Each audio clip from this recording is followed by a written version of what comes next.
பிலிஸ்தீனுடைய வீரனாகிய கோலியாத்துக்கு பயந்து எல்லாரும் காணப்பட்டு கொண்டிருந்தார். அப்பொழுது சவுல் அங்கே ராஜாவாய் நின்று கொண்டிருந்தார். இந்த கோலியாத்தை எப்படி வீழ்த்துவது என்று ஜனங்கள் எல்லாரும் பார்த்து கொண்டிருக்கிற நேரத்துல பாருங்க, தாவீது நேரம் எங்க வருகிறான்?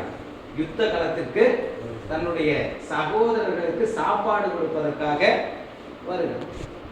தேவன் இந்த தாவீதை உயர்த்துவதற்கு தருணத்தை வைத்தது. தேவனை நம்பி இருக்கிற இந்த தாவீது, தேவன் நிச்சயம் தேவனை தேடுகிறவர்களுக்கு அவர் பலன் கொடுக்கிறவர் என்பதை இந்த தாவீது அறிந்திருந்தார். அல்லேலூயா, அல்லேலூயா, அல்லேலூயா. ஒரு நேரம் வந்துச்சு, நேரா யுத்த களத்துக்கு தாவீது வந்தான். அப்பொழுது இந்த யுத்தத்துல இஸ்ரவேல் ஜனங்கள் எல்லாரும் பயந்து கொண்டிருந்தாங்க. ஏன்னா கோலியாத் பெரிய ஒரு மாவீரன், அவனுடைய சரீரம், பலமுள்ள சரீரத்தை பார்த்து எல்லாரும் பயந்துட்டு இருந்தாங்க. சவுலுகளை எப்படி முறியடிக்கிறதுன்னு பயந்துட்டு இருந்தாங்க. அந்த நேரத்துல தாவீது வந்த உடனே தாவீதுக்கு ஒரு காரியம், இந்த கோலியாத் பேசின ஒரு வார்த்தை இவனுக்கு மிகவும் ஒரு கோபத்தை ஏற்படுத்துச்சு. தாவீது இந்த கோலியாத் என்ன பண்ணானா, தாவீது எப்பொழுதும் ஒவ்வொரு நாளும் ஜீவனுள்ள தேவனாகிய கர்த்தருடைய நாமத்தை உயர்த்தி கொண்டே இருந்தான். அப்படி உயர்த்தி கொண்டிருந்த கர்த்தருடைய நாமத்தை யார் நிந்திக்கிறது? இந்த கோலியாத் நிந்திக்கிறான். இஸ்ரவேலில் தேவனுடைய கர்த்தருடைய நாமத்தை தூசிக்கிறான். தூசிக்கிறத பார்த்த உடனே இவனுக்கு கோபம் வந்துருச்சு. என்ன கோபம் வந்துருச்சு? ஜீவனுள்ள தேவனை நாங்கள் ஆராதிக்கிற ஜனம், இந்த ஜீவனுள்ள தேவன் எங்களை வழி நடத்துகிறவர், ஆபிரகாம், ஈசாக், யாக்கோபின் தேவன். தேவன் இஸ்ரவேலை பாருங்க, யாக்கோபின் மூலமா இஸ்ரவேல் ஒரு தேசம் உருவாயிற்று. இஸ்ரவேல் தம்முடைய சொந்த ஜனம். அப்படிப்பட்ட அந்த ஜனத்தை தேவன் பாதுகாத்து பராமரித்து அவர்களுடைய தேவைகள் எல்லாவற்றையும் சந்தித்து அவர்களோடு கூட இருந்து அவர்களை வழிநடத்துவதை கண்டிருந்த இந்த தாவீதுக்கு கோபம் வந்துருச்சு. இந்த விருத்த சேதனம் இல்லாத கோலியாத் ஜீவனுள்ள தேவனாகிய கர்த்தருடைய நாமத்தை நிந்திப்பதை பார்த்து இவனுக்கு கோபம் வந்துருச்சு. உடனே யுத்த காலத்துல சொன்னான், நான் ஆடு மேய்க்கும் பொழுது என்ன நடந்துச்சு? நான் சிங்கத்தை என்ன பண்ணேன்? சிங்கத்தை நான் கொண்டேன், கரடிய கொன்று போட்டேன்னு சொன்னான். அப்படிப்பட்ட தாவீது சொல்றான், இந்த கோலியாத், விருத்த சேதனம் இல்லாத இந்த கோலியாத் கர்த்தருடைய நாமத்துக்கு முன்பாக ஏமாத்திர ஒன்றுமில்லை. உடனே அவனுடைய தகப்பன் என்ன பண்றான்? அதற்றான் தாவீத. என்னன்னு சொன்னான்? ஏய், நீ பேசாத, ஹீரோ, உனக்கு ஒண்ணுமே தெரியாது, நீ எப்படிப்பட்ட பையன்? நீ சிறு பையன், சின்ன பையனா இருக்கு, நீ சிறு பையனா இருக்கு, உன்னால என்ன செய்ய முடியாது, நீ யுத்தத்துல வெற்றி பெற முடியாது, நீ யுத்தத்துக்கு இன்னும் நீ ஆயத்தமே ஆகல, நீ உன் வேலை என்ன? ஆடு மேய்க்கிறதா வேலை. பாருங்க, இஸ்ரவேல்ல இந்த தாவீதினுடைய குடும்பத்தை பார்க்கும் பொழுது இந்த தாவீது மிகவும் அற்பமாய் எண்ணப்பட்டவன். எப்பொழுதும் ஊர்ல பார்க்கும் பொழுது யார் ஆடு மேய்க்க விடுவாங்கன்னா, படிப்பு அறிவு இல்லாத யாரு அற்பமா எண்ணப்படுறாங்க ஒரு குடும்பத்துல, அவங்கள தான் கிராமத்துல என்ன பண்ணுவாங்க? ஆடு மேய்க்க அனுப்பிச்சிடாங்க. படிப்பு இருக்காது, ஒன்னும் வீட்டுல சொன்னபடி கேட்க மாட்டாங்க. அப்படிப்பட்ட ஆட்களை தான் அற்பமா எண்ணி என்ன பண்ணுவாங்க? ஆடு மேய்க்க அனுப்பிச்சிடுவாங்க. அப்படித்தான் இந்த தாவீதும் தன்னுடைய சொந்த குடும்பத்தால் அற்பமாய் எண்ணப்பட்டிருந்தார். அற்பமாய் எண்ணப்பட்ட ஒரு மனிதன் தாவீது. அப்படித்தான் இந்த தகப்பன், அவனுடைய தகப்பன் என்ன பண்ண? நீ பேசாத, உன்னோட வேலை என்னது? சாப்பாடு கொண்டு வந்தியா? சாப்பாடு கொடுத்து நீ எங்க போ? ஆடு மேய்க்க போ, அதுதான் உன்னுடைய வேலை. உடனே சொன்ன, இல்ல இல்ல, இந்த விருத்த சேதனம் இல்லாத இந்த கோலியாத் எம்மாத்திரம் நம்முடைய தேவன், அவர் ஜீவனுள்ள தேவன், அவருடைய நாமத்தில் நான் சொல்றேன், நான் சிங்கத்தையே கரடியையும் வீழ்த்தினேன் என்றால் இவன் எம்மாத்திரம் என்று சொல்லி அவன் என்ன பண்ணினான்? நான் இவனை இன்றைக்கு என்ன செய்ய போகிறேன்? கர்த்தருடைய நாமத்துல வீழ்த்த போகிறேன் என்று சொல்லி அவன் என்ன செய்தான்? யுத்த களத்துல இறங்கினான். சவுல் பார்த்தான், சரி வரட்டும், என்ன பண்ணான்? அனுப்பினான், யுத்தத்திற்கு தாவீதை அனுப்பினான். யுத்தத்துல தாவீதை அனுப்பின பொழுது தாவீது கூழாங்கலை தான் எடுத்தான். கூழாங்கலை எடுத்து கர்த்தருடைய நீயோ விருத்த சேதனம் இல்லாத உன்னுடைய தேவனுடைய நாமத்துல வர்ற நான் ஜீவனுள்ள தேவனாகிய கர்த்தருடைய நாமத்தில் வருகிறேன் என்று சொல்லி அவன் கூழாங்கலை எடுத்தான், அடித்தான். எப்பொழுது கூழாங்கலை அடிச்சா இப்படிதான் பின்னாடி தான் விழுகணும். ஆனா அவன் என்ன முன்னாடி விழுந்தான். ஜீவனுள்ள தேவனாகிய கர்த்தருடைய நாமத்துக்கு முன்பாக அவன் ஒன்றுமில்லாமல் அவன் அந்த இடத்துல சங்கரிக்கப்பட்டான். உடனே தேவன் என்ன செய்தார்? தாவீதுக்கு அங்கே ஒரு ப்ரமோஷன் வச்சிருந்தார். அல்லேலூயா, அல்லேலூயா. அதனால தான் பாருங்க, இங்கே பார்க்கிறோம் தாவீது அவன் என்ன செய்கிறான்? தேவனையே நோக்கி அவன் சொல்றாரு, தேவனையே நோக்கி என் ஆத்துமா அமர்ந்திருக்கிறது, அவராலே எனக்கு ரட்சிப்பு, எனக்கு ஒரு மிகப்பெரிய ரட்சிப்பு அளிக்கிறது. தேவனாகிய கர்த்தர் எனக்கு மிகப்பெரிய ரட்சிப்பு. உலகத்துல மிகப்பெரிய பொக்கிஷம் நம்முடைய வாழ்க்கையில ரட்சிப்பு தான். இந்த உலகத்துல நாம் ரட்சிப்பை நாம் இழந்து விட்டோம், ஆனால் ஒன்றுமே இல்லை. ஜீவனை பார்க்கிறோம். இந்த உலகத்துல எல்லாம் ஆதாயப்படுத்தினாலும் எல்லாவற்றையும் நாம் சுதந்திரித்துக் கொண்டாலும் ஜீவனுள்ள தேவனுடைய ரட்சிப்பை நாம் இழந்து போவோமானால் நாம் ஒன்றுமே இந்த உலகத்துல இல்லை. அல்லேலூயா, அல்லேலூயா. பெற்ற அந்த ரட்சிப்பை குறித்து அந்த தாவீது சொன்னான், என் தேவனையே நோக்கி என் ஆத்துமா என்ன இருக்குது? அமர்ந்திருக்குது. அவராலே எனக்கு ரட்சிப்பு. அவர்தான் எனக்கு விடுதலை கொடுக்கிறவர், அவர்தான் எனக்கு ஜீவனை கொடுக்கிறவர், அவர்தான் எனக்கு ரட்சிப்பை கொடுக்கிறவர், அவர்தான் என்னை பாதுகாக்கிறவர், அவர்தான் எனக்கு கண்மலையா இருக்கிறார். அடுத்த வசனத்தில் சொன்னார், அவரே என் கண்மலை, என் கோட்டையும் என் ரட்சிப்பும், அவரே என் கண்மலையும் என் ரட்சிப்பும் என் உயர்ந்த அடைக்கலவுமானவர்.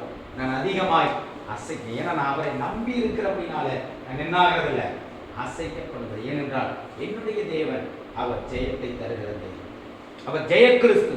அவர் என்னுடைய வாழ்க்கையில என்னை ஆசீர்வதித்து உயர்த்துகிறவர், என்னை கனப்படுத்துகிறவர், என்னுடைய வாழ்க்கையில என்னுடைய தேவைகள் எல்லாவற்றையும் சந்திக்கிறவர், என்னை பாதுகாக்கிற தேவனாக இருக்கிறார். அல்லேலூயா.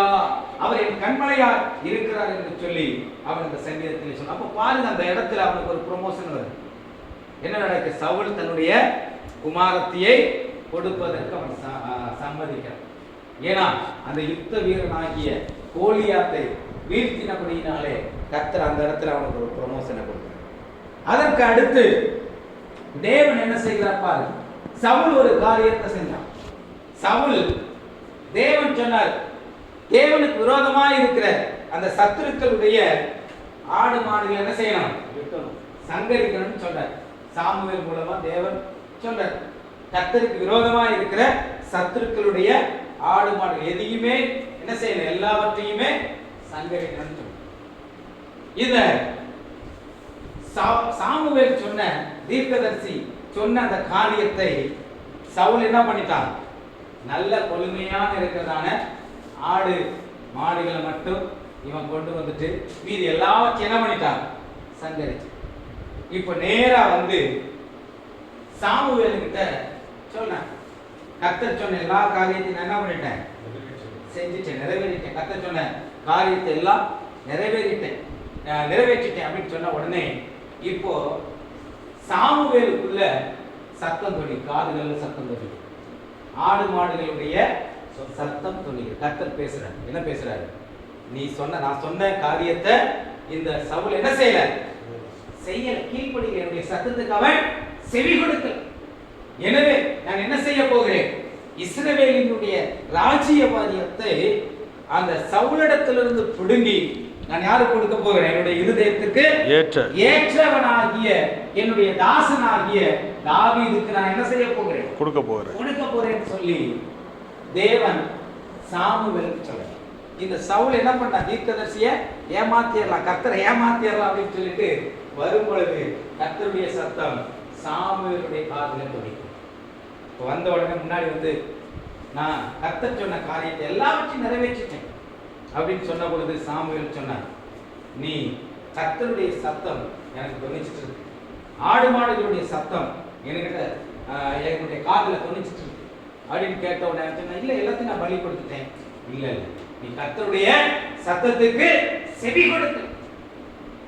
அப்பொழுது சவுல் சொன்னான், நான் மற்ற பலவீனமான ஆடு மாடுகள் எல்லாவற்றையும் அழிச்சிட்டேன், கொழுமையானவைகளை மட்டும் என்ன பண்ணிட்டேன்? கொண்டு வந்தேன் அப்படின்னு சொன்ன உடனே ஆண்டவர் சொன்னார், இவனை நீ நான் தள்ளிட்டேன். இஸ்ரவேல் தேசத்தை ஆளுகை செய்யாதபடிக்கு, ஜனத்தை ஆளுகை செய்யாதபடிக்கு இவனை நான் தள்ளி போட்டேன். ஏனென்றால் என்னுடைய சத்தத்துக்கு இவன் செவி கொடுக்கவில்லை, கீழ்ப்படியவில்லை என்று சொல்றார் கர்த்தர். அந்த நேரத்துல என்ன பண்ணிட்டாரு, சவுலுக்கு சாமுவேலுக்கு என்ன வந்துருச்சு, ஒரு டக்கப் வார், ஒரு அதாவது தேவன் சொன்ன காரியத்தை சொன்ன மாத்திரத்துல சவுலுக்கு சொல்றான், உன்னிடத்திலிருந்து தேவன் என்ன பண்ணிட்டார், ராஜ்யத்தை இந்த நாளிலே பிடுங்கி போட்டார் என்று சொல்லி சொன்ன பொழுது அவன் சவுல் அந்த இடத்தை விட்டு கடந்து. அடுத்து தேவன் என்ன செய்யறார் பாருங்க, நேரா சாமுவேல் இடத்துல தாவீதை கொண்டு வர. தாவீது சொல்றார், என் இருதயத்துக்கு ஏற்றவனாகிய தாவீதை என்ன செய்ய, ராஜாவாகும்படிக்கு அபிஷேகம் பண்ணு. முதல்ல தேவன் தாவீதை அந்த இஸ்ரவேல் தேசத்துல ராஜாவினுடைய மருமகனா மாற்றார் பாருங்க. அடுத்து இஸ்ரவேலுக்கு ராஜாவாக அபிஷேகம் செய்தார். அப்ப பாருங்க, தேவன் ஒரு மனிதனை அவர் விரும்பும் பொழுது, தேவனுக்கு சித்தமான காரியத்தை ஒரு மனிதன் செய்யும் பொழுது, தேவனுடைய கரத்துல தேவனை பாருங்க உயர்த்துகிற ஒரு மனிதன் இருந்தால் அந்த மனிதனை அவர் எப்படி ஆசீர்வதித்து மேன்மைப்படுத்துகிறார், எப்படி உயர்த்துகிறார் பாருங்க. அதற்கு ஒரு எடுத்துக்காட்டு தான் இந்த தாவீது. அதனால தான் அவன் சொல்றார் பாருங்க, அவரே என் கண்மலையும் என் ரட்சிப்பும் என் உயர்ந்த அடைக்கலம். நான் அதனால என்ன ஆகிறதுல அசைக்கப்படுகிறது. 5வது வசனத்துல சொல்லும் பொழுது, என் ஆத்துமாவே தேவனையே நோக்கி அமர்ந்து நான் நம்புகிறது அவரால். மாற்றவே நம்ம என்ன நம்புகிறோமோ, தேவனை நாம் நம்பி ஜீவிக்கும் பொழுது கர்த்தர் ஒரு நாள் நம்மளை கைவிட மாட்டார். ஒரு நாள் நம்முடைய தேவன் கைவிடுகிறது. அதனால தான் அவர் யோசுவாவுக்கு சொன்னார், நான் உன்னை விட்டு விலகுவதும் இல்லை, உன்னை கைவிடு. இஸ்ரவேல் ஜனங்களை மோசே வழிநடத்தி வந்தான். திடீரென்று மோசே மரித்து போன பொழுது பாருங்க, மோசையோடு கூட உண்மை உத்தமமாய் தேவனை பின்பற்றின 2 பேர் தான்.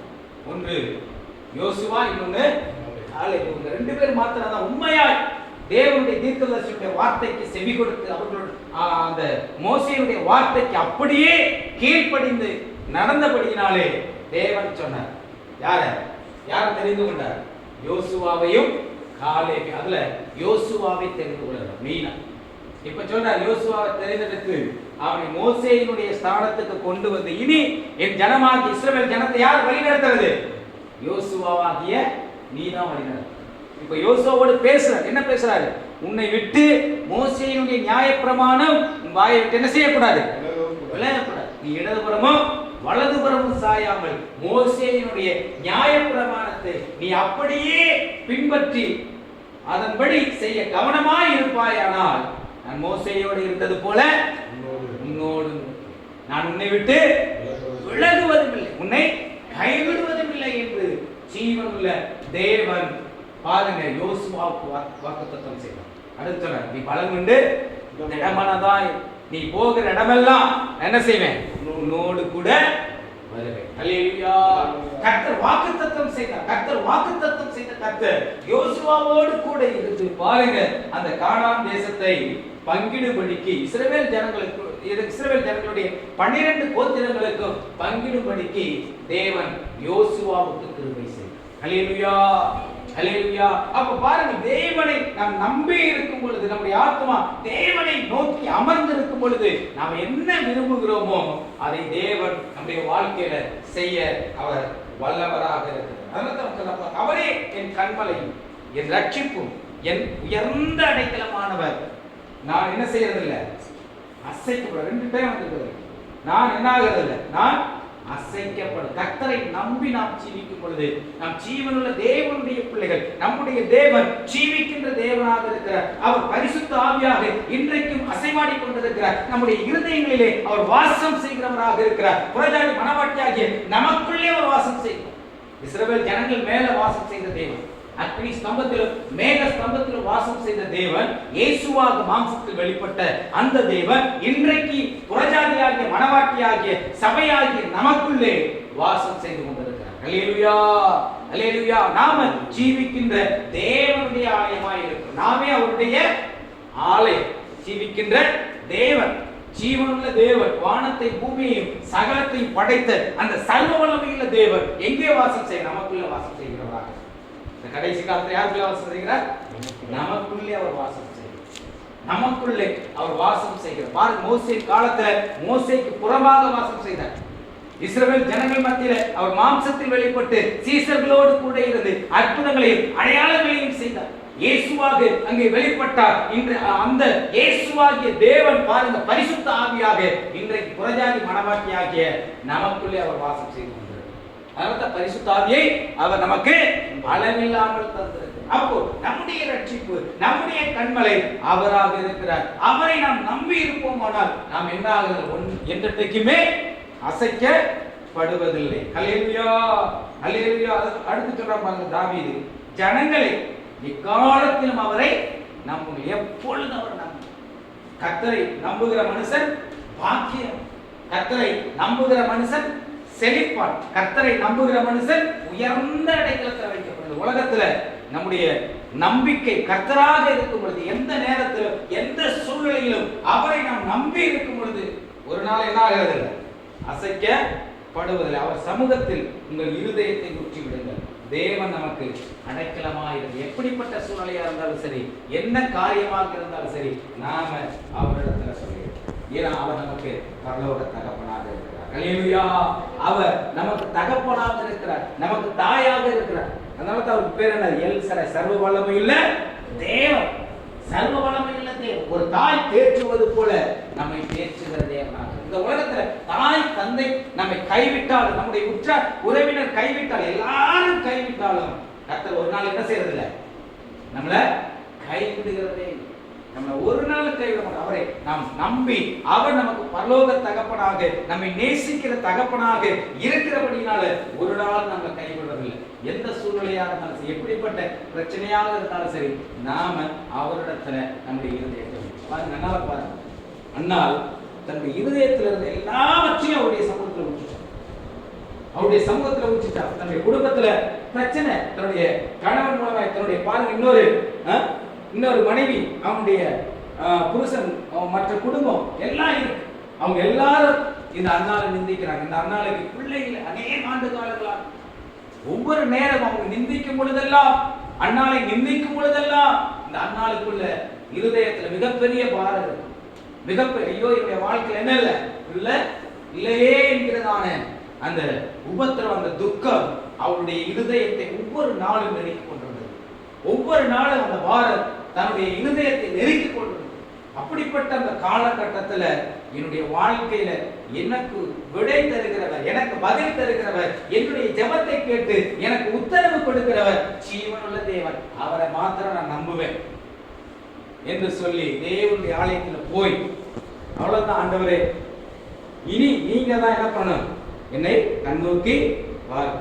நீங்க எனக்கு ஒரு குமாரனை கொடுத்தா நிச்சயமாய் அந்த குமாரன் நான் என்ன செய்வேன்? உம்முடைய ஆலயத்தில் உமக்கென்று ஒப்பு கொடுப்பேன்னு சொல்லி ஜெபம் பண்ணா தன்னுடைய இருதயத்தில் இருந்த எல்லாவற்றையும் ஊற்றினார். தேவ சமூகத்தில் இருந்த எல்லாவற்றையும் ஊற்றின பிறகு அவருடைய இருதயம் என்ன ஆயிற்று? லெகுவாயிற்று. தன்னுடைய பாரத்தை எல்லாவற்றையும் கர்த்தர் மேல வச்சுட்டார். கர்த்தர் மேல் உன் பாரத்தை வைத்து விடு, அப்பொழுது அவர் உன்னை ஆதரிப்பார். நீதிமானை ஒரு நாள் என்ன செய்ய மாட்டார்? தள்ளாட விட மாட்டார். ஹல்லேலூயா, ஹல்லேலூயா. அப்போ தன்னுடைய இருதயத்தை ஊற்றின பொழுது தேவன் என்ன செய்தார்? அன்னாளுடைய ஜெபத்திற்கு அவர் பதில் தந்தார். இஸ்ரவேலிலே ஒரு மிகப்பெரிய தீர்க்கதரிசியாகிய சாமுவேலை தந்தார். அன்னாளுடைய வாழ்க்கையை மாறிச்சு. சாமுவேல் தீர்க்கதரிசி சொல்லும் பொழுதெல்லாம் அன்னாளை நாம சொல்லணும். ஏனென்றால் அன்னாளுடைய வாழ்க்கையை தேவன் உயர்த்தினார். அதனால தாவீது அவர் சமூகத்தில் உங்கள் இருதயத்தை ஊற்றி விடுங்கள். தேவன் நமக்கு அடைக்கலமாய் இருக்கும். அவர்தான் நமக்கு அடைக்கலம், அவர்தான் நமக்கு பாதுகாப்பு.